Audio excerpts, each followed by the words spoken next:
Prem Rawat, widely known by the honorary title Miraji, has dedicated his life to spreading a simple message: that each person has a source of peace and fulfillment inside themselves.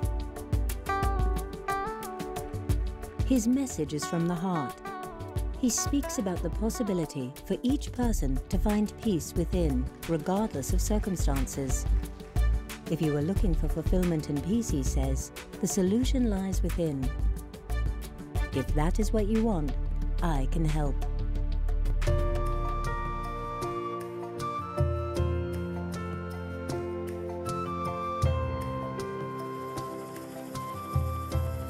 During the last 40 years, I've been traveling around the world, reporting on the customs and traditions that give meaning to our lives.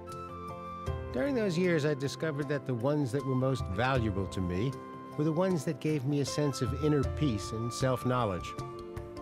A couple of years ago, I told a friend of mine that I was interested in taking a break from traveling around the outside world and wanted to make a trip to the inside to find out more about my own feelings and how they might relate to the universal themes of life. He suggested that I take a look at the teachings of a man named Prem Rawat. Prem, who is also known as Miraji, is originally from India and has been speaking to people around the world for about 30 years. He talks about the possibility of knowing contentment in our lifetime. He points out that the forces of modern society may stimulate our desires and drive us outward in a search for happiness, but lasting happiness can only be found within you. Like most people, I am interested in inner peace and self-knowledge. But as a journalist, I am particularly skeptical of anybody who tries to show me how to find it. In spite of that cynicism, I attended 2 lectures by Prem, and I found his message to be timely and quite significant and quite entertaining. And most surprisingly, some of the things he said actually helped me solve some problems that I was having with my family. I want to point out that I am not a student of Prem Rawat. I am a journalist interested in his story and his message. And he's very open about that. He says that the things that he teaches are significant to some people, but not to others. This is a reality. This is a possibility. It is simple, it is beautiful, it is profound. And my words don't mean anything till you have felt it yourself. My conversations with Prem were taped over the course of several months in Malibu, California. We talked about his life, my life, what is going on in the world today, what makes people happy, what makes us sad, and how one can choose to live. When people come to hear you speak, what do they expect? I don't really know what they expect. I guess some people come and it's like, enlighten me away. I can't do that. What I expect to do is to come and speak from my heart. That's all I expect of myself. To be real, to be genuine. Is there a central message or a series of messages that you tend to give during each of these? My central message is, you are alive. Congratulations, you are alive. Now let's begin with that. We don't have to create a curriculum. That's not necessary. Let's just begin with, congratulations, you are alive. What more needs to be said? Do you know what that means? Probably not. What does it mean? I'm very fortunate to be alive. Where's my gratitude that I exist? I'm unique. Do I really see myself as this unique being, this new unique individual? Or am I so busy trying to be like everyone else? What else do you teach? What else is there? Is there more? This is a short but intense discussion. It should be. That start of accepting this moment, this life, that's the doorway to everything. Everything.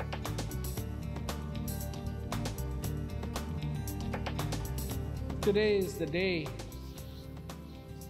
every one of you has been waiting for. But if you can understand that you were waiting for this day. That every day that will come in your life, you have been waiting for that day to come.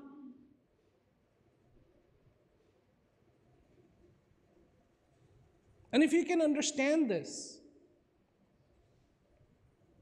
then you will not judge this day by what happened in it.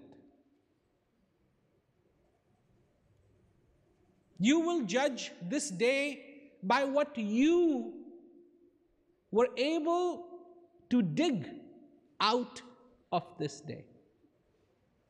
It's a lot easier to sit there and wonder what's going to happen tomorrow. Want to know the future? Wait. It'll come to you. It's headed your way. Have patience. We don't have patience. We want to know what's going to happen tomorrow. Tomorrow is never going to come. Because every time tomorrow starts to come, it becomes today. Today, we're not interested in. Because today is dedicated to tomorrow. Pay attention to today is what you're saying to me now. Even more than that. Because today comes in this moment called now. Pay attention to this moment called now, and you will understand what you are all about. You look at a river, and if you were to journey up that river and keep going and keep going and keep going and keep going, you'll get to a point where you will see not a river, but a drop. Very gently, very slowly, filtering through all the soil, all the rock, or melting of a snow, coming to a pinnacle, waiting till it builds, and then dropping. Drop, drop, and drop. Never any faster, never any slower. Drop. And all those drops come together and form this mighty, mighty river. Looking at the river, you can't imagine its gentleness of a drop, just like the gentleness of the moment called now. That's your drop. That's how this life begins. That's how this dance begins. Mighty power in this world, and a humble drop called now. How do you begin to learn about yourself? You know, all our lives we try to reason, logic. So many people are living in that reason. So many people are completely indulging themselves every day. Well, now I have done this, so I must be okay. Now I can do this, so I must be okay. But you know, there's something more than reason, and that is feeling. Feeling is far, far more important than reason. Let me give you an analogy. The other day I was watching this cook show on TV, and he's telling us, you know, here's the salt, here's the cream, here's the mushrooms. And I can sit there and I'm mentally taking notes, right? Then all of a sudden, he does something. He takes his finger, dips it in the sauce, and tastes it. And I'm sitting there going, huh? What does it taste like? Because you just put this thing together. And it's incredible. I can see that. I can reason that much. But what does it really taste like? I don't know that.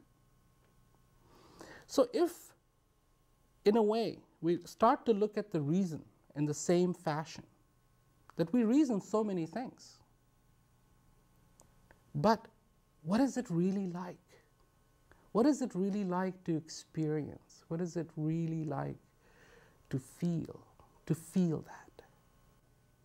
And when I start to acknowledge in my life this one valuable tool that I have been given, which is I can feel. I don't have to reason everything. I can feel too. Then you start to enter in the realm of self-knowledge. Because that's what self-knowledge is going to be. It's going to be a feeling. Peace is a feeling. Happiness is a feeling. Do you think our world has gotten so noisy that we can't hear what's inside? I think it's always been noisy. But now we're letting that noise come in. And we are listening to it. And not only listening to it, but we're sometimes passionate about it. And it's like, oh yeah, I just love the sound of the freeway running by my window. You know, God forbid something happens and all the traffic stops and it's just dead quiet. And that sometimes to people is very scary. I look at a child. There is something that that child is getting, feeling. That is incredible. And I can only relate to it because I have felt that when I was young myself. It's like, it's fun. Do you think that when we're young, we are in better touch with ourselves? Things aren't that complicated. Things are a little simpler. The volume hasn't been turned up on all the noise outside. It's a little easier to go with the flow, so to say to oneself, I like this. I want to feel this. I want to enjoy this. And that feeling and that enjoyment is enough. The world can wait. I feel it's very easy for people to get lost in the noise of the world, just the way you were describing it. How do you find your way back? Stop reasoning. Start feeling. It's not like disasters and the noise doesn't once in a while get turned up even for that child. But they have a way of feeling. This feels good right now. I'll go with this. This is good enough. This is right. Certain things definitely need explanation, and certain things don't. Science can never explain to you why a sunrise looks so beautiful. There's no scientific explanation. The fact that you have a lot of hydrogen out there, the fact that you have the Earth's reflection makes all the colors and all the, yes, but why does it look beautiful? Why? Now that you've raised that issue, I've seen hundreds of sunsets. I've enjoyed them. I've never understood why will I walk to the end of a pier to see a sunset? Why do I do that? Because the beauty is within you, calling out to you to appreciate, to enjoy what is enjoyable. It's a gift to appreciate, to be able to enjoy, to be able to enjoy that one thing that you are alive. That, what the heart yearns for, that is what I am all about, what you are all about. It seems that there's so little in the world that reminds us to do that. Pick up the newspaper. Issues like this are never discussed. They seem to push you away from yourself. Huh? Because reasoning comes into it. I'm going to think logically out of this. Well, I'm not putting down logic. We all need that. But then you have to know where you get off. It's like going to your friend's house for dinner. You're not going to take the car to the dining room. The car is going to go maybe to the driveway, to the front porch. It's going to stop, and you're going to get out and go in the house. We got to know the difference. How far is reasoning going to take me? And where I need to begin to feel.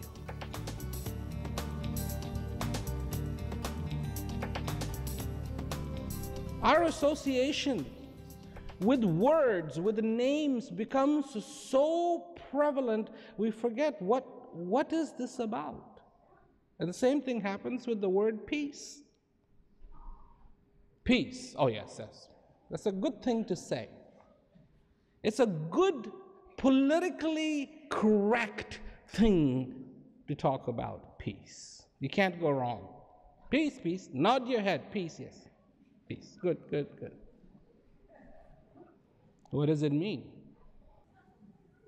For some people, peace means to have this beautiful lake and beautiful mountains and little flowers growing on it. And some people, this is peace.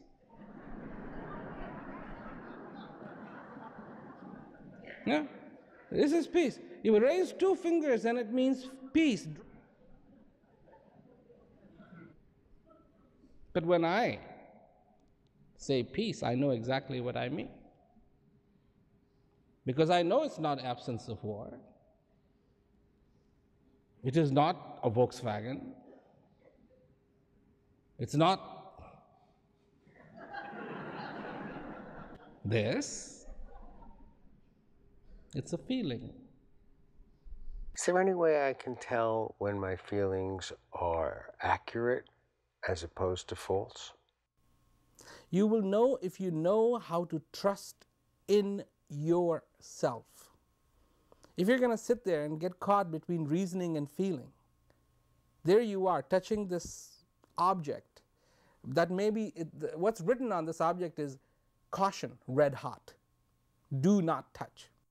You bring your hand closer and closer and you feel no heat and you're going, but it says do not touch. There's something wrong here. It's saying it's hot and I know it's not. What do I believe? Well, I know it is not hot because I have felt it. What you're describing is absolutely accurate. We look outside for all of our confirmations. We become so comparative, you know. It's like, let me compare my success, your success. Where do I stand in relationship to you?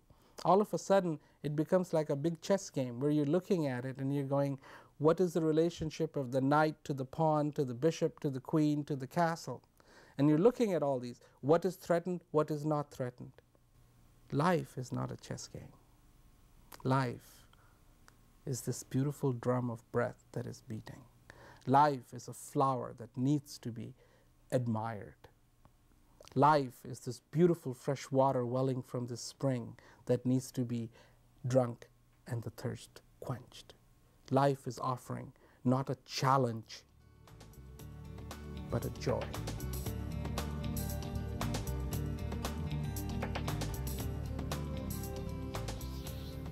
The reality is that the breath comes into you. And as a consequence, you are alive. The reality is that you have a heart. The reality is that you have this place in you which wants the sincerest of answers. The reality is that you want to be fulfilled. The reality is that you pick joy over sorrow. The reality is that you pick light over darkness.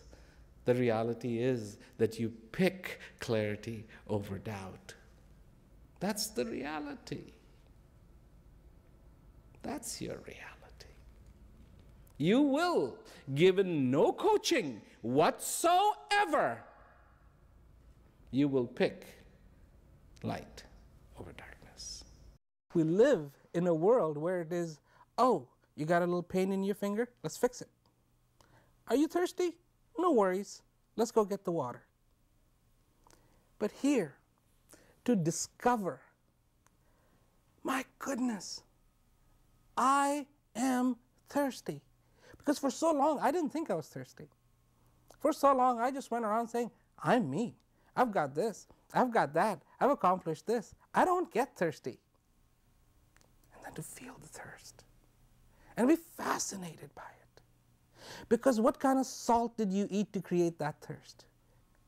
Then to turn within and drink from the fresh spring that wells from within and quench the thirst. Not just a little thirst, but quench the thirst like it has never been quenched before. There's an outside world, and you and I are travelers in it. But there's an inside world that you know much better than I do. For so many people, a home is a building, 4 walls, roof, and all of that. But there is another home. That is the true home. Where you exist to enjoy, where you exist to rest. To rest. Rest from all the crazy noise, rest from all the crazy things that happen during a span of a day, to come home and to rest. Here, sleep means something else. Sleep doesn't mean to close the eyes, but to open the eyes to the inner world. To throw open that back door and walk into this garden. A garden that is so meticulous, a garden that is so perfect, where every leaf dances in a cool breeze. One thing about the inner world, one thing about the inner journey that is incredibly fascinating is it's never the same. Never, ever the same. Why is that? This landscape inside is infinite, And a little bit of a turn and you see something else, completely different. The word boring does not apply to the world within. Never is it boring.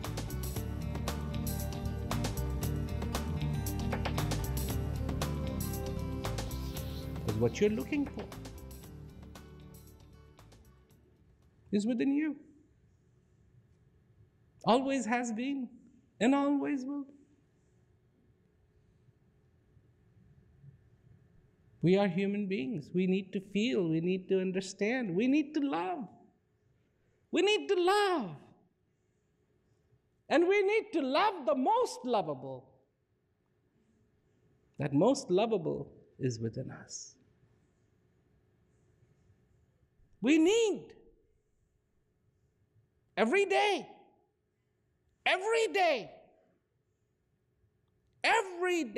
to feel fulfilled.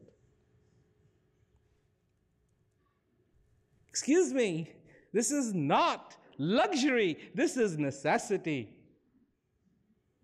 I have my wife and 2 daughters in my family, and they like to wear tight shoes. Sometimes. So many times in the evening I've heard them take their shoes off and go, ah. I know what that is. That's satisfaction. It's been bothering them. Ah.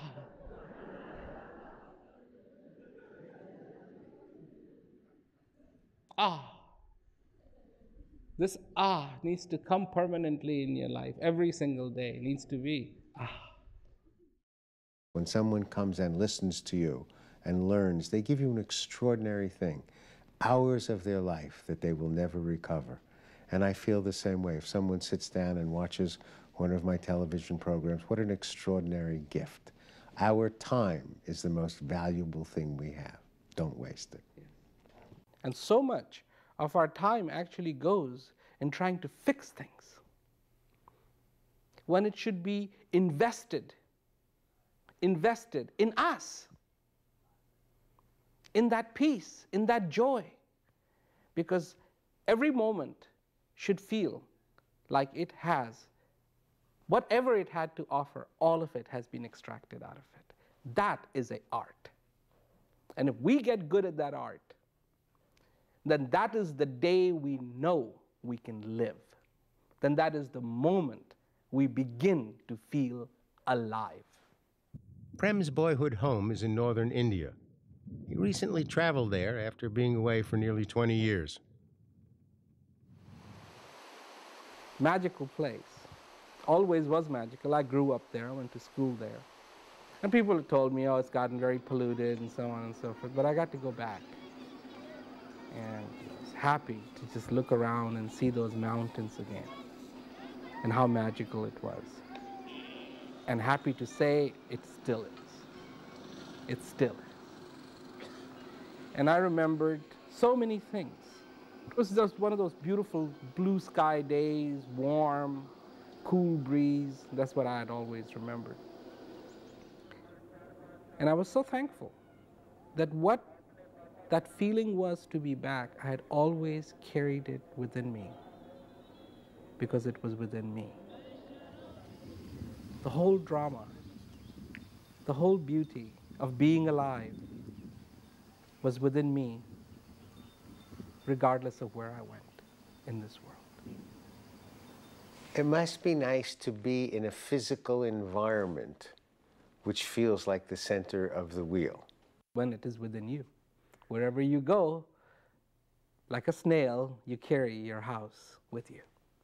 I've spent a lot of years sailing, ocean sailing, crossing the Atlantic, sailing in waters I didn't know, dangerous places.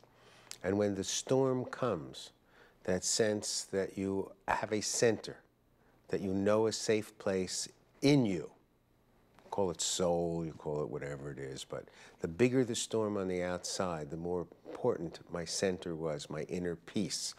Not only for the things I had to do during that storm, but for the signal I sent to everybody else on the craft. You're going to be okay. I'm okay. We'll all be okay. Exactly.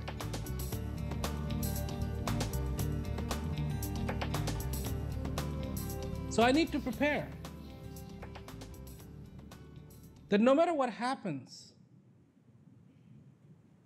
today doesn't just slip away.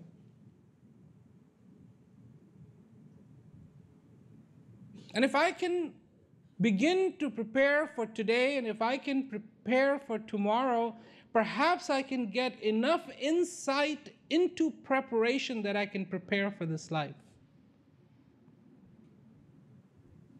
So this life too doesn't just slip away. Slip away in the arguments and the quarrels, in the wants, in the dreams, in the ideas,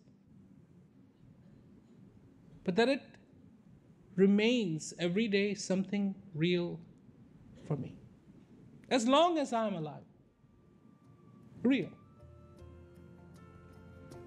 Not that I'm chasing after it, but I'm flowing with it.